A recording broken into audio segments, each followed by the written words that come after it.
السلام علیکم دوستو، آج کی اس ویڈیو میں ہم آپ کو بتائیں گے کہ اللہ تعالیٰ نے عورت کو مٹی سے کیوں نہیں پیدا کیا جبکہ اللہ تعالیٰ نے مرد کو مٹی سے پیدا کیا ہے۔ دوستو، ہم آپ کو بتائیں گے کہ اللہ تعالیٰ نے عورت کو کیسے پیدا کیا، اسی لیے ویڈیو بہت ہی پیاری ہونے والی ہے۔ آپ اس ویڈیو کو آخر تک ضرور دیکھیے گا۔ تو چلیے ویڈیو میں آگے بڑھتے ہیں۔ دوستو، مرد کی فصلی سے عورت کو بنا کر اللہ تعالیٰ نے مرد کو اپنی اس حکمت کا اشارہ دیا کہ میں نے اس عورت کی پیدائش فرشتوں کی لائی ہوئی مٹی سے نہیں کی، میں نے اسے تمہارے جسم کے حصے سے اسی لیے نکالا تاکہ عورت کی پاکی اور پردہ قائم رہے، فرشتوں کو بھی خبر نہ ہونے پائے کہ زمین کی لائی ہوئی کس مٹی سے عورت کی پیدائش ہوئی۔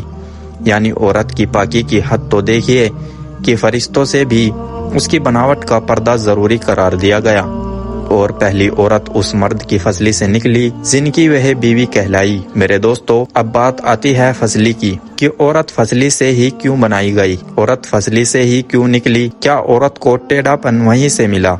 نہیں دوستو، یہاں بھی بات حکمت سے خالی نہیں ہے۔ انسانی جسم میں دل اور بہت سے نازک حصے اسی فصلی کے پیچھے چھپے ہوئے ہیں۔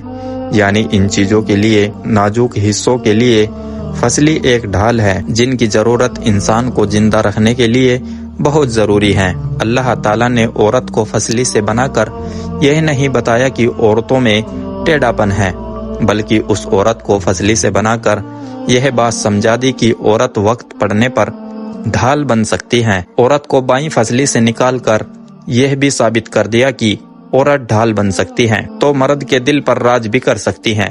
اسی لیے عورت کو ٹیڑھی نہیں بلکہ اس کے اسی ٹیڑھے پن سے فائدہ اٹھائیں پیار سے، تاکہ وہ وقت پڑنے پر آپ کی حال اور آپ کا بھروسہ، آپ کا غرور بن سکے۔ میاں بیوی ایک دوسرے کا لباس ہے، اسی لیے دونوں کی ذمہ داری ہے کہ وہ ایک دوسرے کو رسوا نہ کرے۔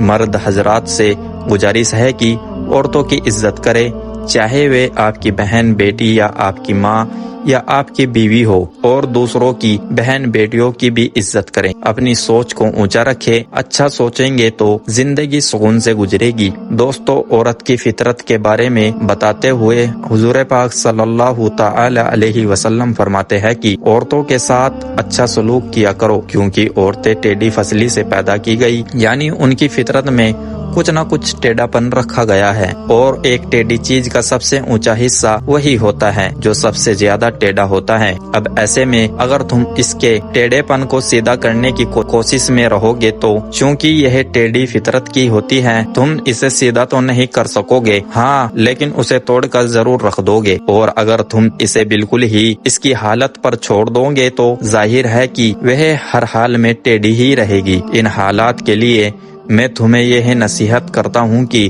عورتوں کے اس ٹیڑھے پن کی قدر کو سمجھو اور ان کے ساتھ اچھا سلوک کرو، اور اگر ان کا ٹیڑھا پن حد سے زیادہ بڑھنے لگے تو ان کو جتنا ہو سکے پیار محبت سے سمجھاؤ۔ دوستو، حضور پاک صلی اللہ تعالی علیہ وسلم کا یہ کلام جس کا میں نے اس جگہ ترجمہ کیا، عورت کی فطرت کے بارے میں ایسی عجیب و غریب باتیں پتہ چلتی ہے کہ اس سے اچھی اور اس سے شارٹ کٹ میں کوئی بات نہیں ہو سکتی۔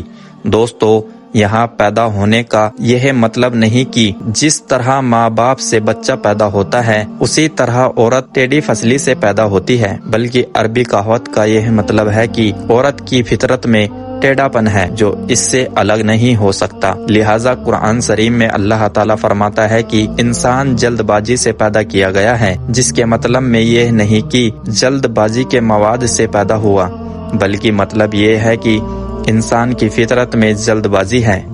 اسی طرح ٹیڑھی فصلی سے پیدا ہونے والی عورت کا مطلب یہ ہے کہ عورت کے مزاج میں کچھ ٹیڑھا پن پایا جاتا ہے جو اس کے مزاج کا حصہ ہے اور اس کی زندگی سے جڑی ہوئی ہے، جو اس سے الگ نہیں ہو سکتی۔ میرے دوستو، نبی پاک صلی اللہ تعالی علیہ وسلم صحابہ کی محفل میں بیٹھے ہوئے تھے، اتنے میں ایک شخص آیا اور کہنے لگا، یا رسول اللہ تعالی علیہ وسلم، کیا کوئی ایسا مومن بھی ہے جو جہنم میں رہے گا؟ تو پیارے نبی صلی اللہ تعالی علیہ وسلم نے فرمایا، ہاں، ایک شخص ایسا ہوگا جو جہنم کی گہرائی میں 1000 سال تک رہے گا اور لگاتار اونچی آواز میں پکارتا رہے گا، یا حنان یا منان۔ وہ شخص ایک دن اونچی آواز سے یا حنان یا منان کہے گا کہ حضرت جبرائیل علیہ السلام جہنم کے قریب سے گزرتے ہوئے اس آواز کو سن لیں گے۔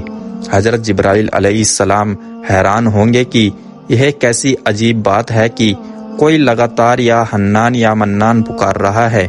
پھر حضرت جبرائیل علیہ السلام سجدے میں سر رکھ کر خدا کی تسبیح کو بیان کریں گے۔ اللہ تعالیٰ فرمائیں گے، اے جبرائیل سر اٹھاؤ۔ جیسے ہی حضرت جبرائیل علیہ السلام سر اٹھائیں گے، اللہ تعالیٰ فرمائیں گے، بتاؤ کیا عجیب دیکھا تم نے؟ حضرت جبرائیل علیہ السلام کہیں گے، اے میرے رب، میں نے جہنم سے آتی ہوئی ایک آواز سنی جو کہ گہرے کھڈے سے آ رہی تھی، کوئی پکار رہا تھا یا حنان یا منان۔ اللہ تعالیٰ فرمائیں گے، اے جبرائیل جہنم کے دروگا مالک کے پاس جاؤ اور اس سے کہو کہ جو بندہ یا حنان یا منان پکار رہا ہے اسے جہنم سے نکال کر تمہارے حوالے کر دے، پھر اسے میرے پاس لے کر آنا۔ پھر حضرت جبرائیل علیہ السلام جہنم کے دروازے کی طرف جائیں گے اور پھر دروازے پر دستک دیں گے اور جہنم کے دروازے کے دروگا مالک باہر آئیں گے اور حضرت جبرائیل علیہ السلام انہیں اللہ پاک کا حکم سنائیں گے۔ حکم سن کر حضرت مالک جہنم کے اندر جائیں گے۔ حضرت محمد مصطفیٰ صلی اللہ تعالی علیہ وسلم نے فرمایا، جیسے ماں اپنے بچے کو پہچانتی ہے، حضرت مالک ایسے ہی جہنم کو پہچانتے ہیں۔ اس کے باوجود مالک یا حنان یا منان کہنے والے شخص کو ڈھونڈ نہیں پائیں گے۔ پھر حضرت مالک باہر آئیں گے اور پھر جبرائیل علیہ السلام سے کہیں گے، اے جبرائیل جہنم نے گہرا سانس لیا ہے، اسی لیے کون سی چیز پتھر ہے اور کون سی چیز لوہا ہے اور کون انسان ہے اس کی پہچان نہیں ہو رہی۔ جبرائیل علیہ السلام اللہ کی بارگاہ میں سجدہ کریں گے، پھر اللہ پاک ارشاد فرمائیں گے، اے جبرائیل سر اٹھاؤ، تم یا حنان یا منان کہنے والے کو کیوں نہیں لائے؟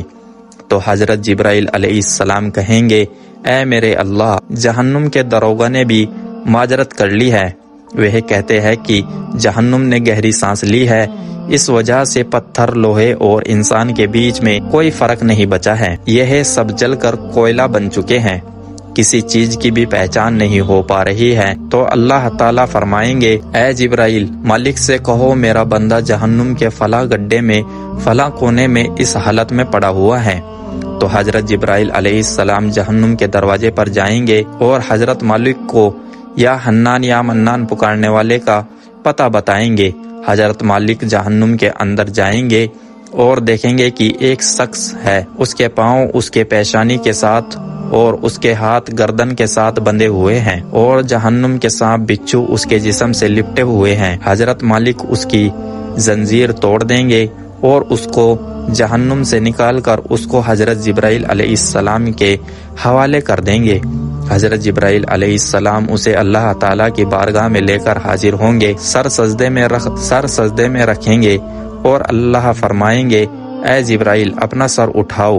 حضرت جبرائیل علیہ السلام اپنا سر اٹھائیں گے، پھر اللہ پاک اس بندے سے فرمائیں گے، اے بندے، کیا میں نے تجھے اچھی زندگی نہیں دی تھی یا میں نے تیری طرف رسول نہیں بھیجے تھے؟ کیا میرے رسولوں نے تمہیں کتاب نہیں سنائی تھی؟ کیا میرے رسولوں نے تمہیں نیکی کا حکم نہیں دیا تھا؟ کیا تجھے برائی سے منع نہیں کیا تھا؟ تو وہ بندہ ساری باتوں کو مانے گا اور وہ اقرار کرے گا، یا اللہ تو نے مجھے بہت اچھی زندگی دی تھی اور تیرے رسول بھی تشریف لائیں اور انہوں نے تیرے احکام بھی سنائے۔ اللہ تعالیٰ فرمائیں گے، فلاں فلاں گناہ کیوں کیے؟ وہ شخص کہے گا، اے اللہ میں نے میری جان پر ظلم کیا، اسی کی سزا میں مجھے جہنم میں ڈال دیا گیا۔ اللہ اس کے باوجود بھی میری امید نہیں ٹوٹی، مجھے تیری رحمت سے امید تھی، اسی لیے میں یا حنان یا منان پکارتا رہا۔ اللہ تیرے فضل سے تو نے مجھے جہنم سے نکالا ہے، اے اللہ مجھ پر رحم فرما۔ اللہ پاک فرمائیں گے، اے فرشتے گواہ ہو جاؤ، میں نے اس پر رحم کیا اور اسے معاف کر دیا۔ میرے دوستو، اب ذرا ہم خود پر غور کریں، کیا ہم میں کوئی ایسا ہے کہ وہ کہہ سکے کہ میں اپنا ایمان کا حساب کر سکتا ہوں؟ میرے دوستو، اپنے اپنے گریبان میں جھانکیے کہ کیا ایسی خوبی ہے جس پر ہمیں یقین ہو کہ ہمیں دو جگ میں نہیں ڈالا جائے گا؟ میرے دوستو، ایک حدیث میں آتا ہے کہ ایک مرتبہ حضرت علی رضی اللہ تعالی عنہ اپنے گھر تشریف لے گئے اور فاطمہ رضی اللہ تعالی عنہا سے فرمانے لگے، اے فاطمہ، 3 دن سے نبی کریم صلی اللہ تعالی علیہ وسلم کی حالت عجیب لگ رہی ہے۔ اللہ کے نبی صلی اللہ تعالی علیہ وسلم نماز پڑھنے کے لیے مسجد میں تشریف لاتے ہیں اور فوراً واپس چلے جاتے ہیں، کسی سے بھی بات نہیں کرتے، گھر جا کر بھی مصلی کے اوپر رہتے ہیں، وہاں بھی کسی سے بات نہیں کرتے اور لگاتار روتے جاتے ہیں۔ اے فاطمہ، آپ ان کی لاڈلی بیٹی ہیں، لہٰذا آپ جا کر ان سے پوچھئے۔ نبی کریم صلی اللہ تعالی علیہ وسلم کی ایسی حالت سن کر حضرت فاطمہ رضی اللہ تعالی عنہا فوراً نبی کریم صلی اللہ تعالی علیہ وسلم کے پاس گئی۔ جا کر دیکھا کہ نبی کریم صلی اللہ تعالی علیہ وسلم واقعی ہی بہت غمگین ہیں۔ فاطمہ رضی اللہ تعالی عنہا نبی کریم صلی اللہ تعالی علیہ وسلم کے پاس جا کر بیٹھ گئی اور بولی، ابا جان، آپ کس وجہ سے غمگین ہیں؟ نبی کریم صلی اللہ تعالی علیہ وسلم نے ارشاد فرمایا، اے میری بیٹی فاطمہ، جب میں معراج پر گیا تھا تو جہنم کو دیکھا، میں نے اس میں ان عورتوں کو عذاب پاتے ہوئے دیکھا جن کا نقشہ اس وقت میرے سامنے ہے، اور میں اپنی امت کے غم میں رو رہا ہوں اور اللہ رب العالمین سے اپنی امت کی مغفرت مانگ رہا ہوں۔ حضرت فاطمہ رضی اللہ تعالی عنہا نے پوچھا، یا رسول اللہ صلی اللہ تعالی علیہ وسلم، آپ نے جہنم میں کیا دیکھا؟ اس کے جواب میں نبی کریم صلی اللہ تعالی علیہ وسلم نے ان عورتوں کے بارے میں بتایا۔ آپ صلی اللہ تعالی علیہ وسلم نے ارشاد فرمایا، میں نے ایک ایسی عورت کو دیکھا جو اپنی زبان کے ذریعے لٹکی ہوئی تھی۔ میرے دوستو، آپ دیکھیے کہ زبان کتنی نازک ہوتی ہے، اگر انسان اسے تھوڑا سا پکڑ کر کھینچے تو کتنی تکلیف ہوتی ہے۔ وہ عورت اپنی زبان کے ذریعے لٹک رہی تھی، جیسے کسائی بکرے کے کان میں سوراخ کر کے بکرے کے سر کو کیل کے ساتھ لٹکا دیتا ہے، اسی طرح وہ عورت جہنم کے اندر اپنی زبان کے ذریعے لٹک رہی تھی۔ حضرت فاطمہ رضی اللہ تعالی عنہا نے پوچھا، یا رسول اللہ صلی اللہ تعالی علیہ وسلم، وہ عورت کون تھی، یعنی اس کا گناہ کیا تھا؟ تو رسول اللہ صلی اللہ تعالی علیہ وسلم نے فرمایا، وہ تانے دیا کرتی تھی اور اپنی زبان سے دوسروں کو تکلیف پہنچاتی تھی اور اپنی زبان کا غلط استعمال کرتی تھی، اسی لیے اللہ تعالیٰ نے اس کو جہنم کی آگ میں ڈال دیا، اور اللہ ایسی عورت کو زبان کے ذریعے سے اور جہنم کی آگ میں لٹکا دے گا۔ میرے دوستو، ہزاروں سال کی عبادت بھی رد ہوتی ہوئی دیکھی گئی ہے۔ بس اللہ تعالیٰ سے دعا ہے کہ اے اللہ، اگر ہمارے ایمان کا سخت حساب لیا گیا، یقیناً ہم نہیں بچ پائیں گے، ہم بے حد گناہگار ہیں، لیکن اے اللہ، ہم تیری رحمت کا سوال کرتے ہیں، ہم سے حساب اپنے عدل انصاف سے نہ لینا، بلکہ ہم پر اپنے رحمت کا سایہ رکھنا۔ اللہ ہماری دعا قبول فرما۔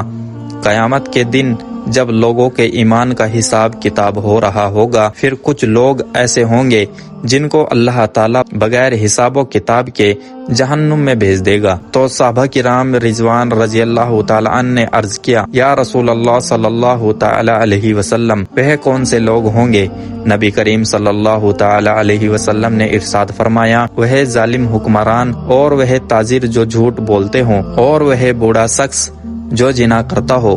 نبی کریم صلی اللہ تعالی علیہ وسلم نے فرمایا، جس شخص میں یہ 3 عادت پائی جائیں وہ جاہل ہے، جو سننے سے پہلے ہی جواب دینا شروع کر دیتا ہے، یعنی بات کو سمجھنے سے پہلے ہی جھگڑا شروع کر دیتا ہے۔ اللہ پاک ہم سب کو نیک بننے اور نیک عمل کرنے کی توفیق عطا فرمائے، اور دنیا اور آخرت میں پیارے نبی صلی اللہ تعالی علیہ وسلم کے بتائے ہوئے طریقے سے عمل کرنے والی زندگی گزارنے کی توفیق عطا فرمائے، آمین ثم آمین۔ دوستو، اگر ویڈیو پسند آئی ہو اور ایسی ہی ویڈیو کے لیے ہمارے چینل کو سبسکرائب کرنا نہ بھولے۔